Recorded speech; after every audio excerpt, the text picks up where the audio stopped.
Hi everyone. आज आपण पाहणार आहोत खीर कशी बनवायची ते. आपल्या गणपती बाप्पाला मोदकासोबतच खीर सुद्धा खूप आवडते. तर चला पाहूया आपण खीर कशी बनवायची ते.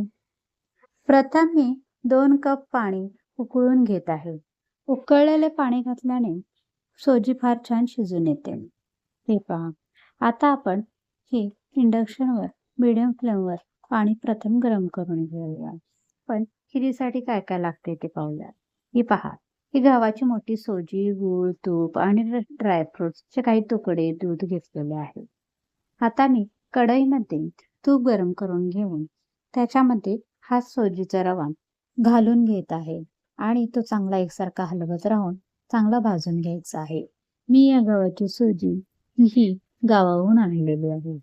तिथे ना काय करतात, गहू थोडेसे ओलसर भिजवून ते थोडेसे वाळवून त्याला भरड करून त्याचे बारीक सोजी पाडतात. तर ह्या प्रकारे ही सोजी मी तयार करून आणलेली आहे. आता सोजी थोडी भाजून झाल्यानंतर त्याच्यामध्ये 1 चमचा वेलची पावडर टाकलेली आहे आणि ड्रायफ्रूटचे काही तुकडेही घातलेले आहेत आणि वरून मी गरम पाणी घातलेले आहे. हे आता मी वाफेवर थोडे शिजू दिलेले आहे आणि यामध्ये खारीक बदामाची थोडी पूड होती माझ्याकडे, ती मी टाकलेली आहे. ती तुम्हाला ऑप्शनल आहे. तुम्हाला हवे असेल तर तुम्ही टाकू शकता. आता मी याच्यामध्ये 1 कप गूळ कापून ठेवला होता, तो घालून घेत आहे. वाफवलेल्या सोजीमध्ये गूळ पटकन विरघळून जातो. आता हे पहा.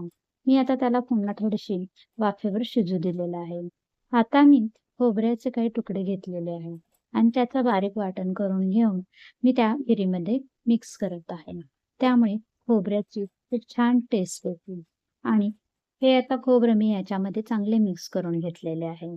आता मी यामध्ये कपभर दूध घातलेले आहे आणि दुधामध्ये ही खीर चांगली शिजू द्यायची, म्हणजे त्या दुधाची टेस्ट यामध्ये उतरते. अशी ही दुधामध्ये शिजलेली खीर अतिशय स्वादिष्ट आणि छान लागते. तुम्ही नक्कीच ट्राय करा. मला ही अशी दाटसरी खीर आवडते. तुम्हाला जर त्यामध्ये आणखीन दूध हवं असेल तर तुम्ही घालू शकता आणि पातळ बनवू शकता. आपली खीर आता तयार झाली आहे.